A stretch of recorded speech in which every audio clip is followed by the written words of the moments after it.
Hi guys! So today we're going to do our first online lecture which will continue with chapter 4 on market segmentation, targeting and positioning. So there are 5 things that we're going to learn in this chapter.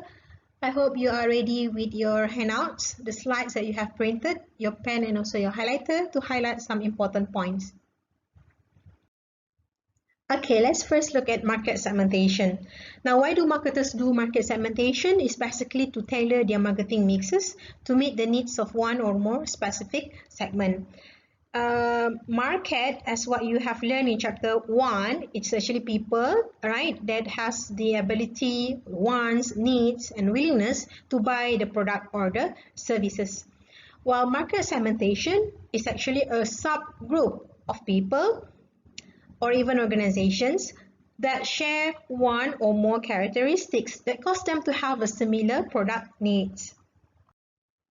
So now, here's the definition of market segmentation, which basically dividing a market into smaller segments, okay, with some distinct needs, some characteristics or behaviors that might require the marketers to create a separate marketing strategies or separate marketing mix for them.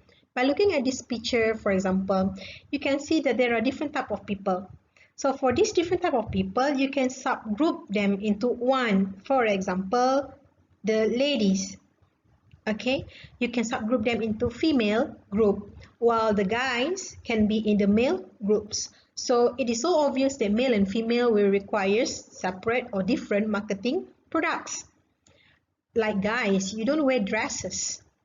Or the ladies, you don't wear the suit like this, okay, or necktie even, okay.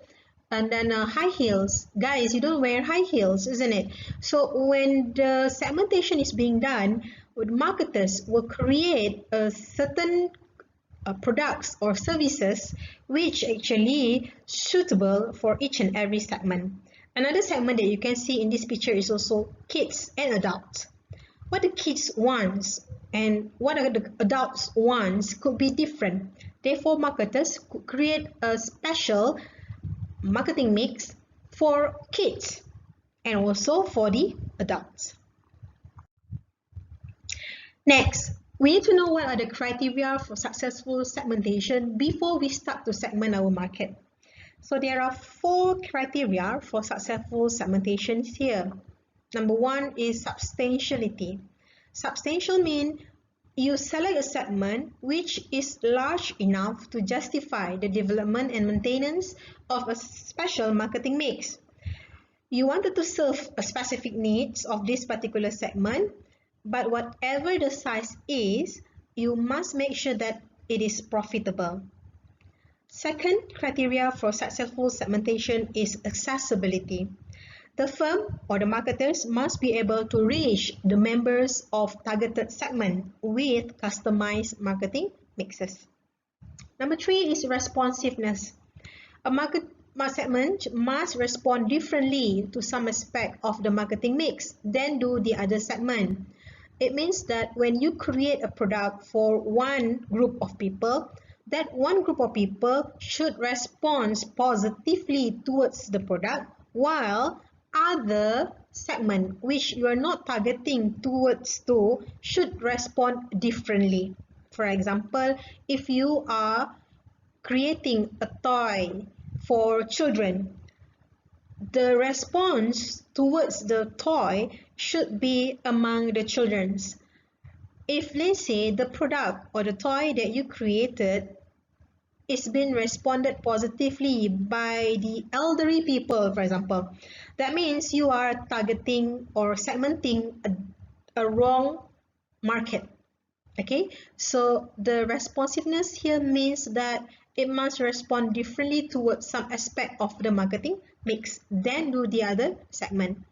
And lastly, the successfulness of a segmentation should make sure that it is identifiable and measurable in a way that the segment must be able to be identified. You must know who are the people that are considered in this segment, okay, and their size in terms of how many of them, okay, how many of these people okay, should be measurable. Next, this is important, which is basis for segmenting consumer market. Now, when you talk about basis, okay, the base here, or sometimes it is called the segmentation variable. It is the characteristics of individuals, groups, or organizations that is used to divide a total market into the segment. And market can be segmented using a single or even multiple variables. So let's look at what are the bases of segmenting the consumer markets. There are 5 bases that you can do, which is first, geographic segmentation, second, demographic segmentation, third, benefit segmentation, fourth, usage rate segmentation, and the fifth one is the psychographic segmentation. Let's look at what is geographic segmentation. So this is the first base, which is geographic segmentation, which dividing the market into different geographical units such as continents, region, states, countries, or the cities. This is very important, especially if you are the multinational corporations or an international company, which your market are over the whole world, okay? And typically, climate is being used because of its dramatic impact on the residents' needs and purchasing behavior. Secondly, the basis for segmenting consumer market using demographic. As you know, demographic is when you are dividing the markets based on their demographic variables such as age, gender, income, ethnic background, and also family life cycle. By looking at the age segmentation, for example, specific age groups are tremendously attractive market for a variety of product categories. So different age will requires different segment. For example, you can group them into children, teenagers, young adults, the adults, or even the elderly people. So by looking at this picture, for example, you can see these are elderly people, the baby boomers. So remember the baby boomers that you have learned in chapter 2? What are the things that they typically buy? Like you compare to the generation Y or even the millennials, the things that they will buy is different. Second is gender segmentation, which basically many items such as clothes, footwear, personal care items, magazine and cosmetics are commonly segmented by gender. Like when you have, for the guys, you have your Nivea Men, for example, and the ladies, you have the Nivea for your lotion. And typically also the ladies, you will wear your high heels, all right, or the shoes for the ladies, and the guys, you don't wear high heels, isn't it? So this is the gender segmentation.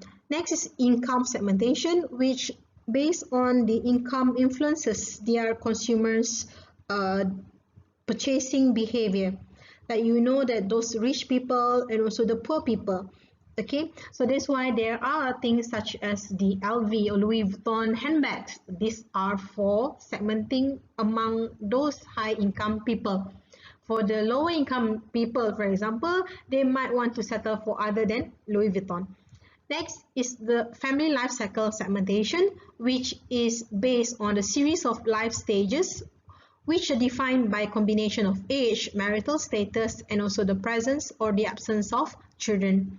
While this particular family life cycle segmentation, you can see in a lot of products, such as, for example, the shower gel, okay, the very typical one, where there are a jumbo size for family, and also there are a smaller size or a single user size for a single person. Like when you go to your hostel, you buy a smaller bottle for your shower gel. But when your mom or your dad buy the shower gel for the whole family to use in the bathroom, then it will be a jumbo size, isn't it? So this is when the family life cycle segmentation comes in.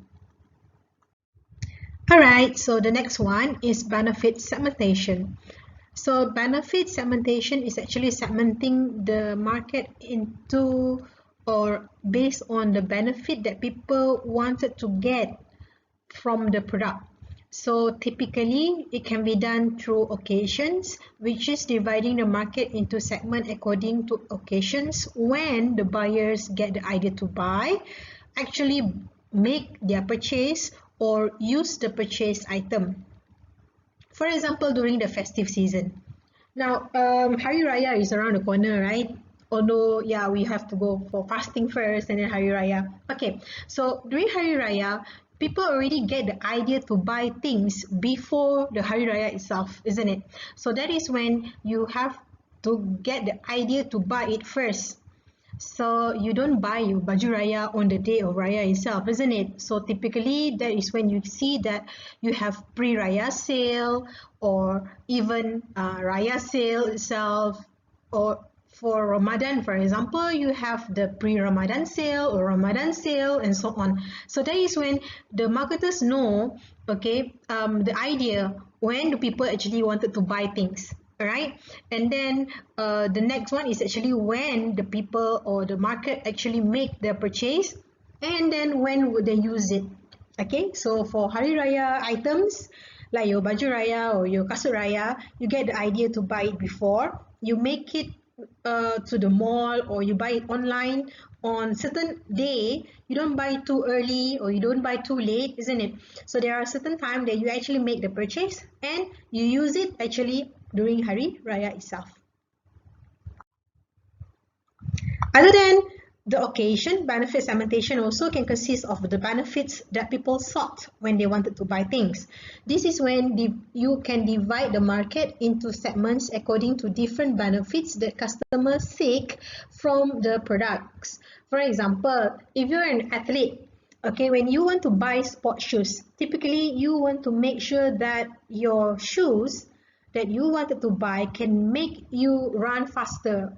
Or for those of you who play basketballs, for example, you wanted to make sure that when you buy that sport shoes allows you to not only run faster, but perhaps gives you the comfort, the support, and also makes you jump higher.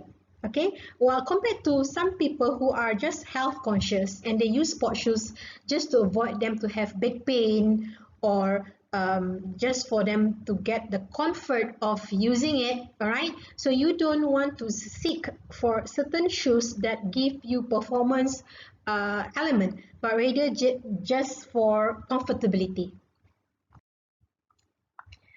The fourth segmentation is the usage rate. This is when you divide market by the amount of product bought or consumed. The first one, we look at the user status. Okay, this is when you can segment the market into the non-users, ex-users, potential users, first-time users, or even regular user. For example, like during this MCO period, for example, iFlix are given for free. Have you downloaded the iFlix, by the way? Okay, so if you don't download it, you are considered as the non-user. Okay, or previously perhaps you have watched on iFlix but you don't really like it, so you stop subscribing or you stop watching, so you are considered as the ex-user. Potential users are those who actually could have the intention to subscribe or to watch films or movies on iFlix, so they are considered as the potential users. Or if let's say you are the first time using it, you can be considered as the first time users. Or if you have been using it for many times, you are the regular user. Next is the usage rate segmentation, which is the frequency of use or consumption for a product in a period of time. So don't get confused with the previous one just now. Yeah, in terms of this usage rate, you are looking at in terms of frequency, how frequent do you use the product, okay, or you consume the product in a period of a time. So it can be segmented into, let's say, a light user, a medium user, a heavy user of a product. For example, some people are a light user of Facebook, a medium user of Snapchat, and a heavy user of IG, because you've been using IG for so many times, all right, and you never log out. You always update your IG stories, but you seldom go to your Facebook, or you don't really go to your Snapchat. So maybe you are considered as a light user to Facebook, a medium user to the Snapchat just now, and a heavy user to the Instagram. Next is the loyalty status. This is still in the usage rate segmentation. Yeah, the variable is loyalty status, which consumer can be loyal to a brand, to a stores, or to some companies. So how loyal are you? So if you're completely loyal, that means you only use or buy one particular brand. Okay, for example, the Apple users. So Apple users, they are typically the users of Apple products, and they have even a nickname for themselves or the group of people, yeah, like Maxillates, Macolites, and some people call them the Macheads. So these are group of people who everything that they buy in terms of the electronic products are from the Apple. They have the MacBook, they have the iPad, they have the iWatch, they have the AirPods, they have the iPhones. Okay, so they don't go for iWatch and then they use Samsung phone. No, everything completely loyal means everything from top to toe is from one particular brand.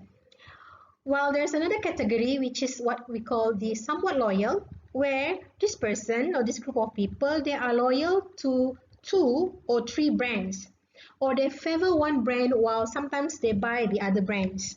Okay, for example, the clothing brands.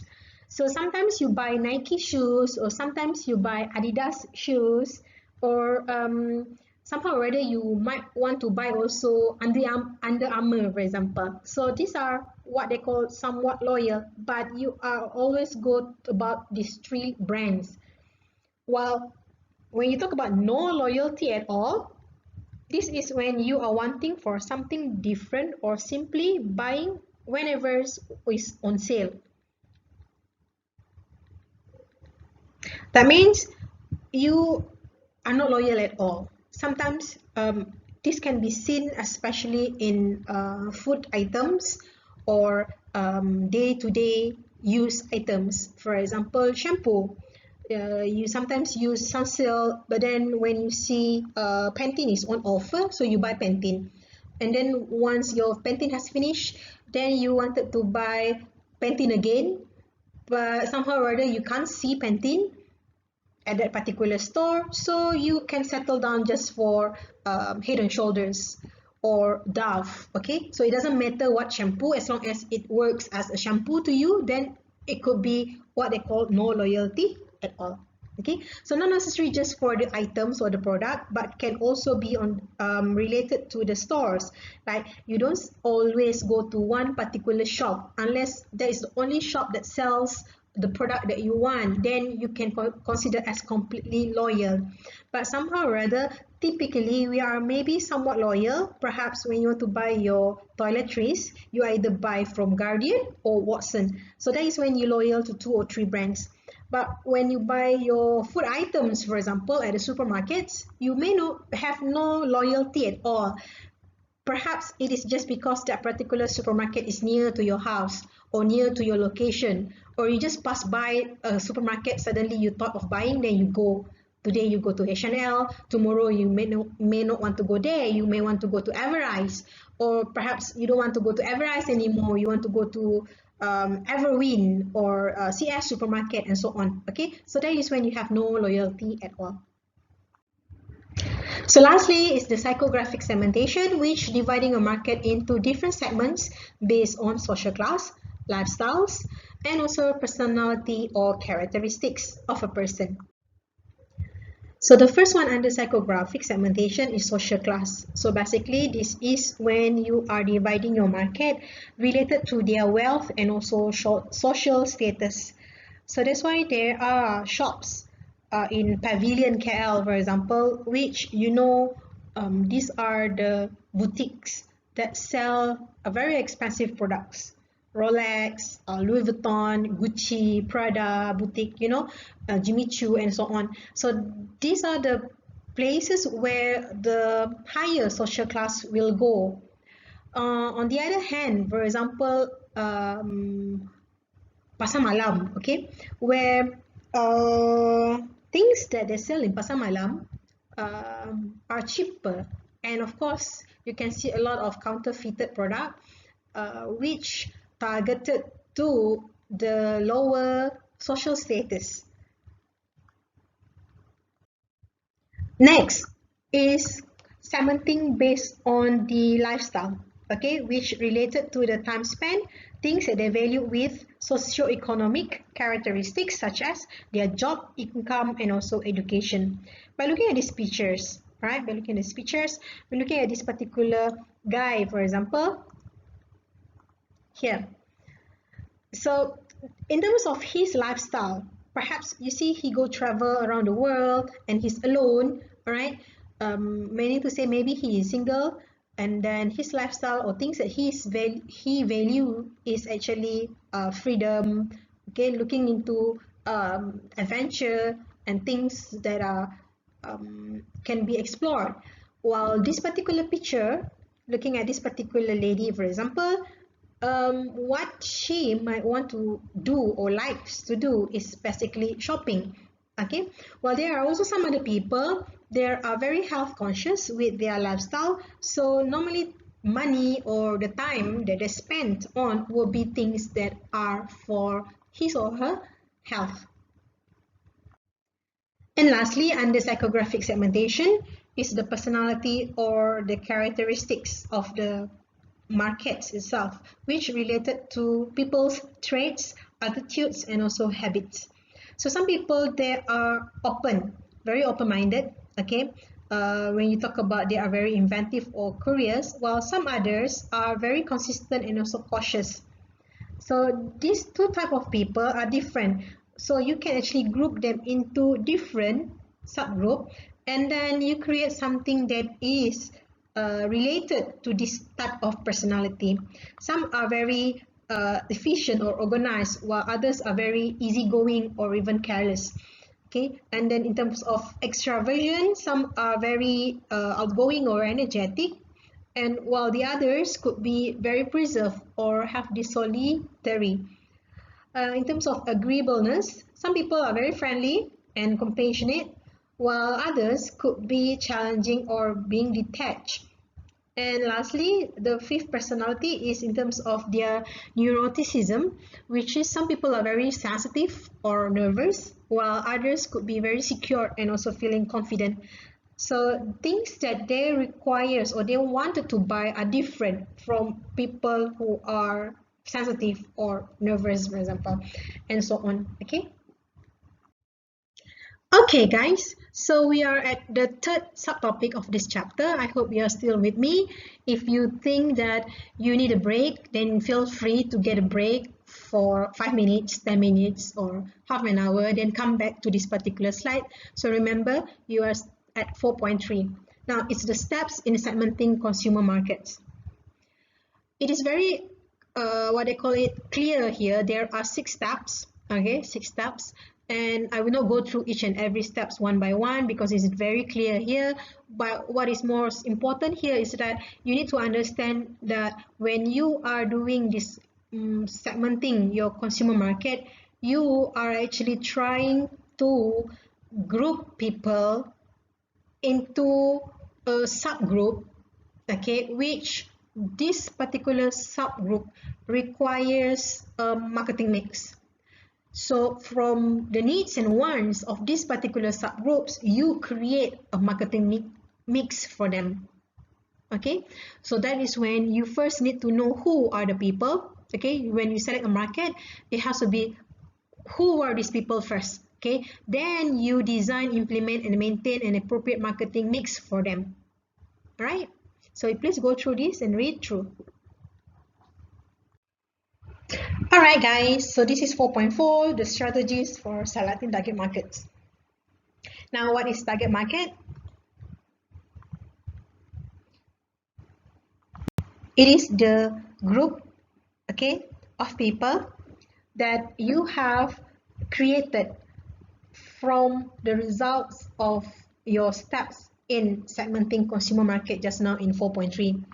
So you have this group of people that will actually be maintained using certain marketing mix to fit their needs, and it will result in mutually satisfying exchanges, meaning to say the target market will get the product that they want and you will get the money from them because they will buy the product that you created just for them.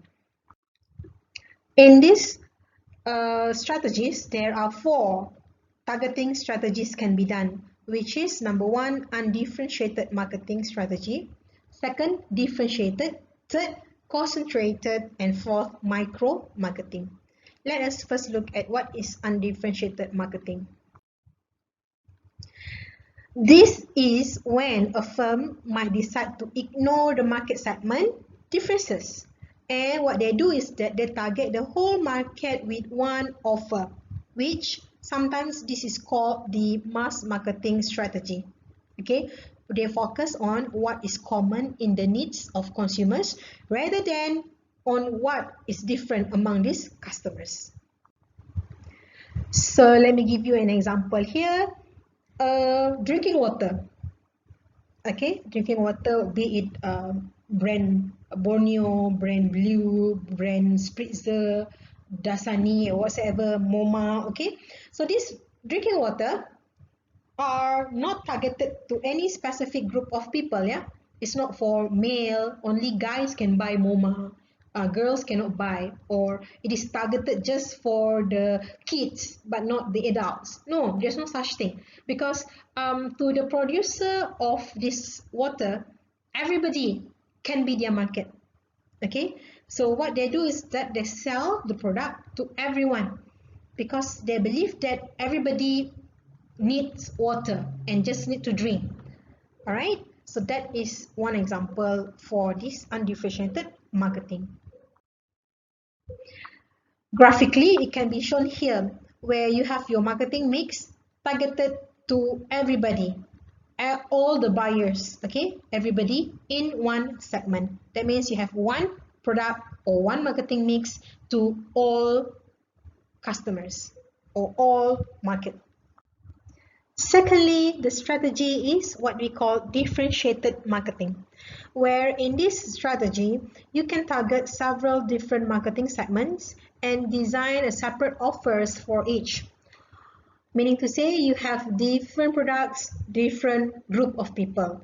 Okay, where your goal is to achieve higher sales and stronger position. However, doing this strategy is more expensive because you will require to produce different mix for different type of people. So this is how differentiated marketing looks like on a diagram, where there are different mix for different segment.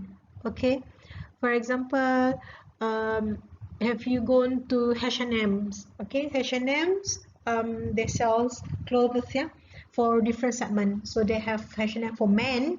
So under one store, the first mix is all the clothes for men. They also have for children. Okay, so there will be the second mix for the ladies, the third mix, and also H&M also have household items.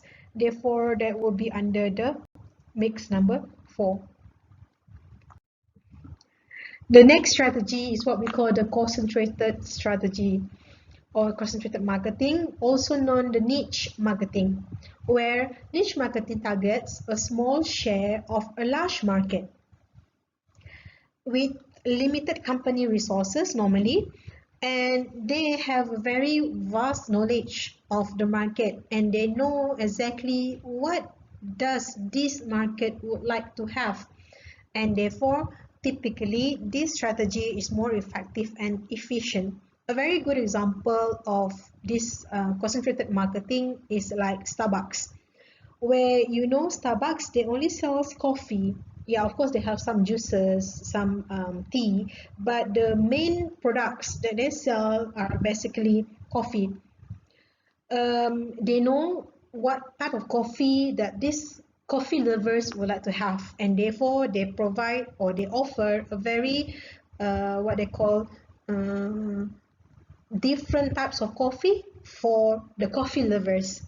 And lastly is the micro marketing. Micro marketing is the practice of tailoring the products and marketing programs to suit the taste of specific individuals or specific location. Okay, when you talk about specific individual, micro marketing is basically customization, when you actually make the product just for that person.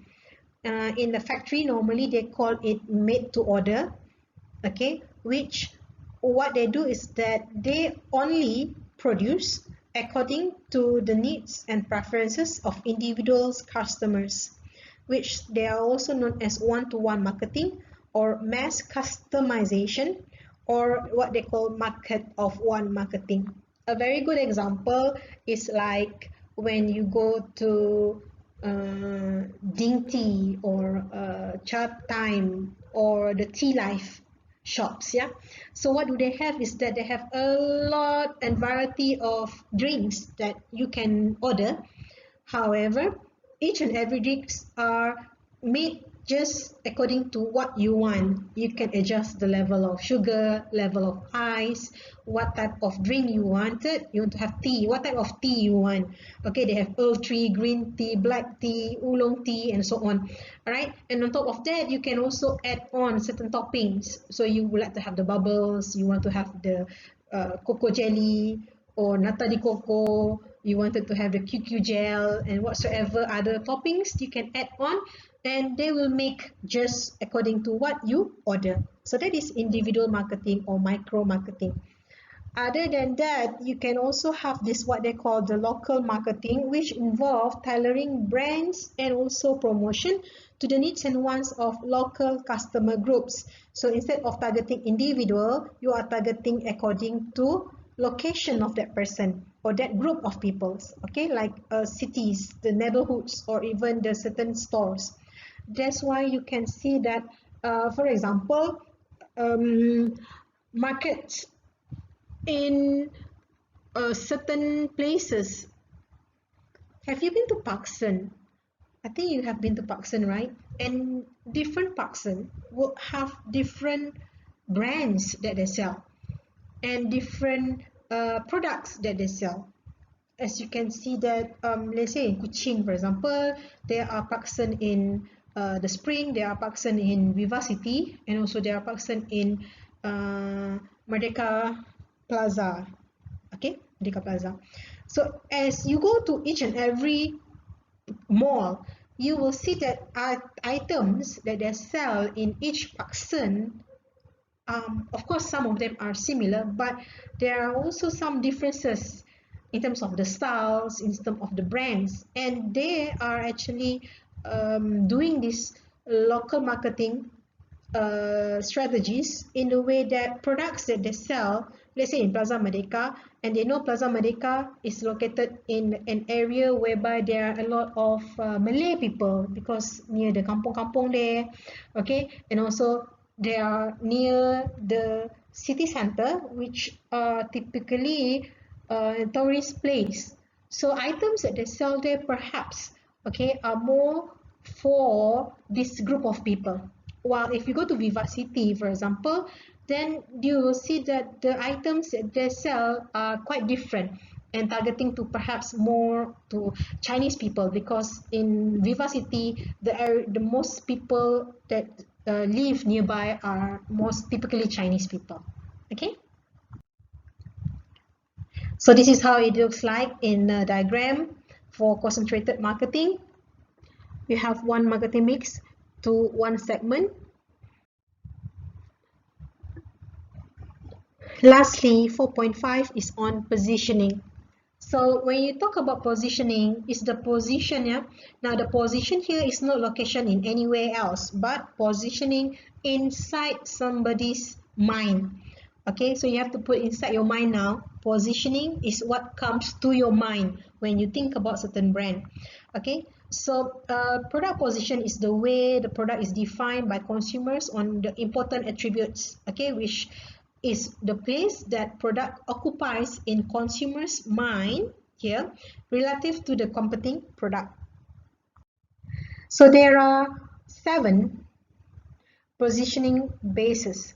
Please do not get confused with the segmentation basis just now that you have learned in 4.2. Yeah. So 4.5, we're talking about positioning bases, which you can position based on either attribute, price and quality, use of application, product user, product class, competitors, or even the emotion.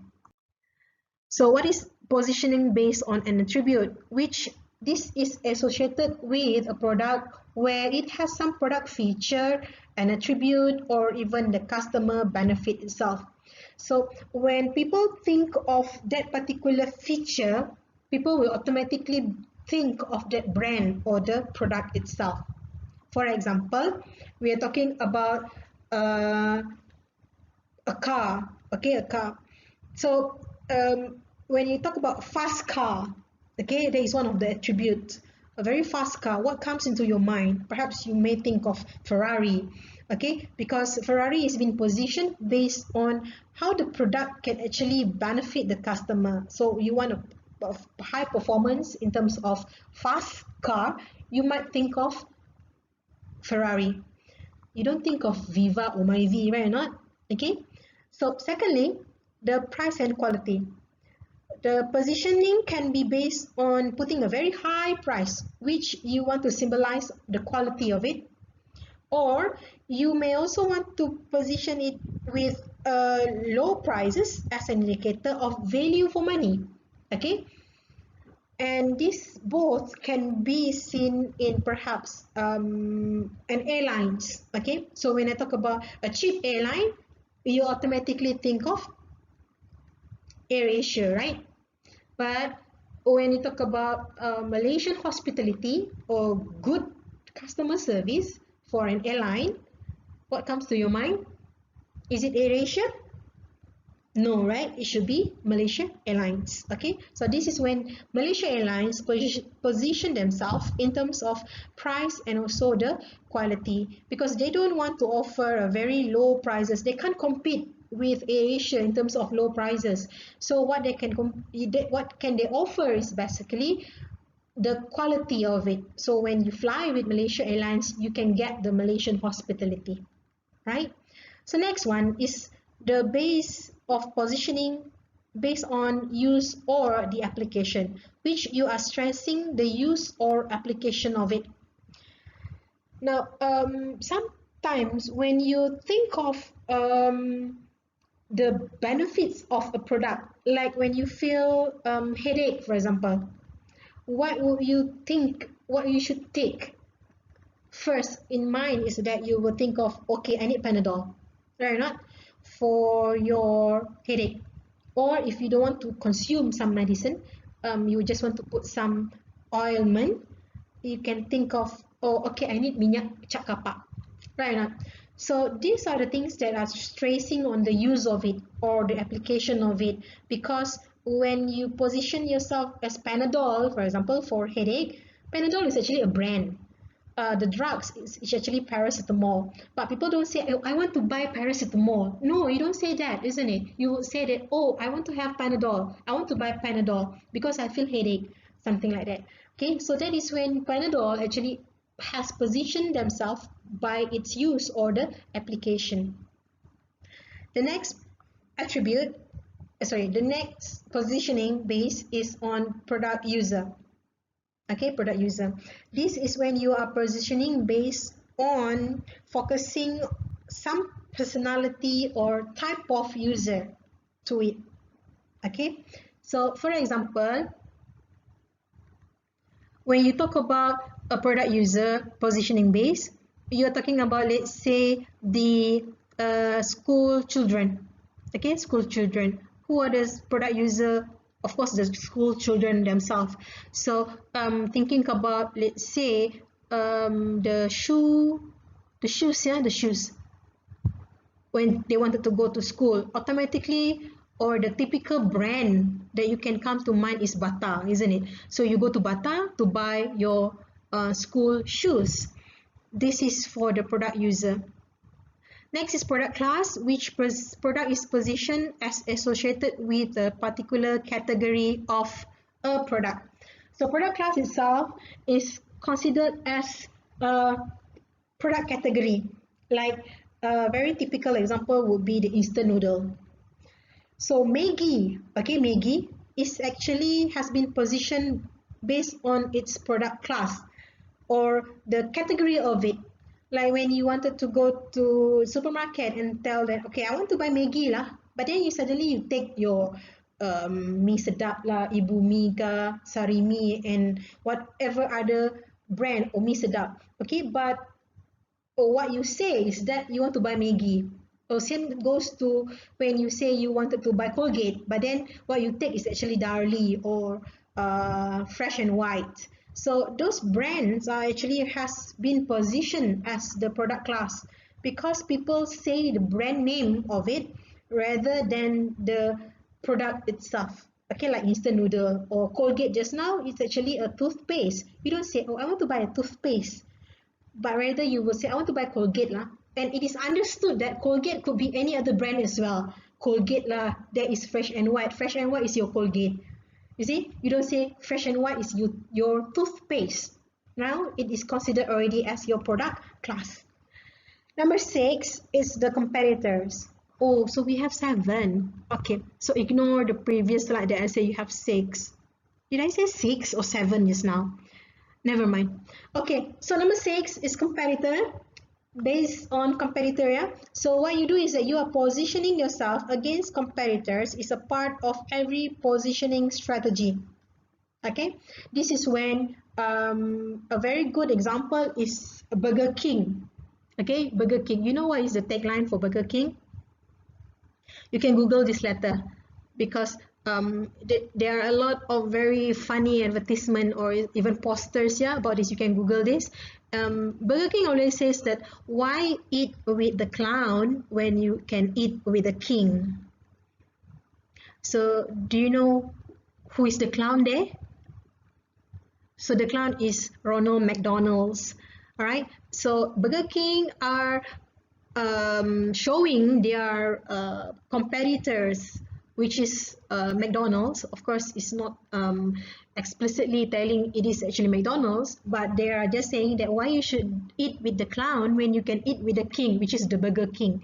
So why you want to eat with the funny or the joker, which is the clown itself, when you can eat with the king? So the king, you know, when you eat with the king, what the king eats, okay, all the very good and nice food, right? So that is when Burger King position themselves as compared to the competitors. And lastly, the positioning base is on emotion. So this is when you are positioning by touching the market's emotion, like feeling sad, feeling happy, romance, anger, and etc. Okay, so if you have watched advertisement by Ferrero Rocher, it's a chocolate, yeah. So when you see the Ferrero Rocher chocolates, right, it plays with the emotion, unlike when you watch the advertisement of Cadbury or Kit Kat, right? So the Ferrero Rocher shows some emotion, like a romantic kind of advertisement, showing that if you give to your lover a Ferrero Rocher chocolate, it shows how that person really loves the other half or the other person, right? Compared to when you watch the advertisement on Kit Kat. Okay, Kit Kat doesn't shows the romance, doesn't show some what they call the lover kind of thing, but rather Kit Kat is just for you if you feel tired, okay, you feel so stressed, then take a break, take a Kit Kat, they say, isn't it? So that is when it's placed with some emotion. All right, so when you think of some loving kind of or romantic kind of chocolate, then automatically you can think of Ferrero Rocher. That's why during Valentine's Day, a lot of people give Ferrero Rocher as the chocolate for their lover, because it shows that particular emotion of love and romance. Right? So typically organizations or the marketers and also the brands itself uses more than one positioning. Okay, they could combine a few to create a stronger position in the consumer's mind.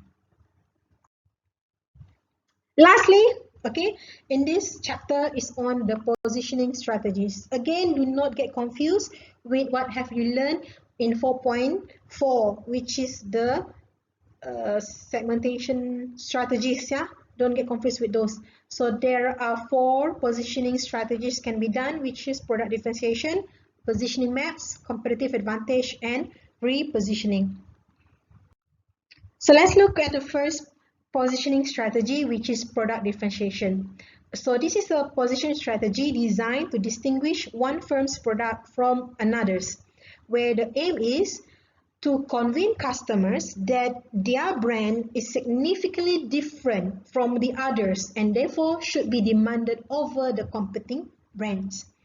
This is when they shows that when what's so different, okay, where it has a high significant differences between one brand to another brand. For example, when you buy iPhone, only iPhone uses iOS, while the others all use Androids and some use Microsoft. Okay, so the significant difference here is that if you want iOS, then you buy iPhone. Okay, so that is how different iPhone is towards other brands or other computer pula, apa nama dia, phones. Alright, next one is positioning based on the product differentiation. Yeah, so in the product differentiation you can do based on the product itself, people, the distribution, services, or even the image. Okay, next is using positioning maps. Positioning maps is actually a mapping like this, whereby you have like a graph that shows consumer perceptions of their brands versus competing products on important buying dimension. So by looking at this particular diagram, for example, this is when you talk about the brand of four-wheel drives, yeah, okay, four-wheel drives, which can be compared in terms how luxury it is, okay, of the price. Of course, the higher the price is, more luxury it is, and its performance. Okay, so for each and every of these legends are here that shows if it is near here towards this luxury, meaning to say the product or the brand is more luxurious, but in terms of performance is lower. Okay, if the brands are towards this side, it means it has better performance than the other sides here. Okay, so you can see this one, the orange color, for example, the Range Rover. So Range Rover is stated here. This is the position in the consumer's mind. Yeah, you are doing analysis based on what you know about your customers or the other customers and how do they perceive. Okay, how do they put these brands in their mind? Okay, the second last, which is position strategy based on competitive advantage. A competitive advantage is an advantage over competitors gained by either offering consumer greater value through lower prices or providing more benefits that justify higher prices, or you can also offer a totally a distinctive product, or if you don't want to offer a distinctive product, you can also offer a very fast response or a high value or added value to the services that you are offering as compared to other brands. It always have to be competing, okay, competing to other brands. So let's look at this particular picture of an egg. Which one that you spotted first? Is it this one? Is it this one? Or is it this? Is it this one? Or is it the white one? If you're not colorblind, I think you will actually first spotted the white one here, isn't it?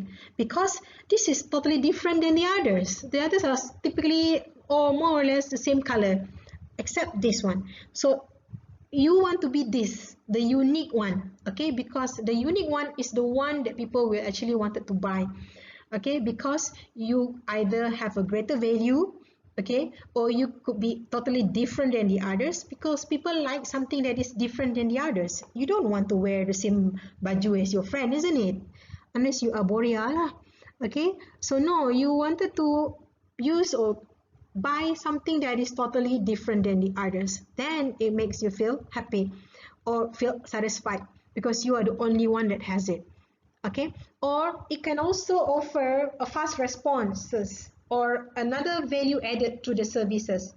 For example, why would people prefer to buy using Grab Food compared to Food Panda?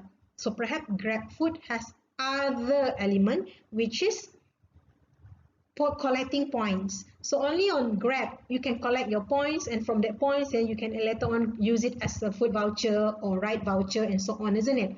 So there is a value added that your Food Panda or other uh, delivery services, they don't have those. Okay, so that is one way how Grab Food or Grab actually provide a value added to the services. Or perhaps Grab would say that you can get all your items within 20 minutes, not more than that. So that offers very fast responses, which their competitors are not able to deliver as fast as how they can, right? Lastly, okay, this is the last slide, which is repositioning. When you talk about repositioning, is from the word you reposition. That means initially customers already have your product or your brand in their minds and they already position it in a certain way, but now what you are trying to do is that you wanted to change this consumer's perception of a brand in relation to the competing brands, or somehow or other you wanted to change it to a new concept of what it is. By looking at this picture, for example, you know what is this?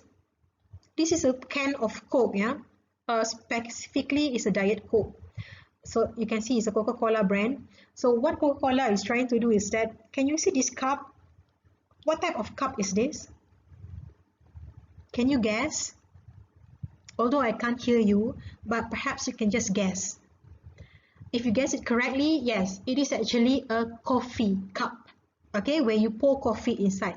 So what Coke is trying to do is that they wanted to reposition. You don't drink Coke just for you to drink with your burger or your fries during the lunchtime or in the afternoon and so on. But coffee, you drink coffee in the morning, isn't it? So what this Coca-Cola is trying to do is that they wanted to reposition drinking Coke is not just for afternoon onwards, but you drink Coke for your breakfast. And yes, in US, you can see a lot of people, typically those who are in what they call the suburban area, they do drink Coke as their breakfast.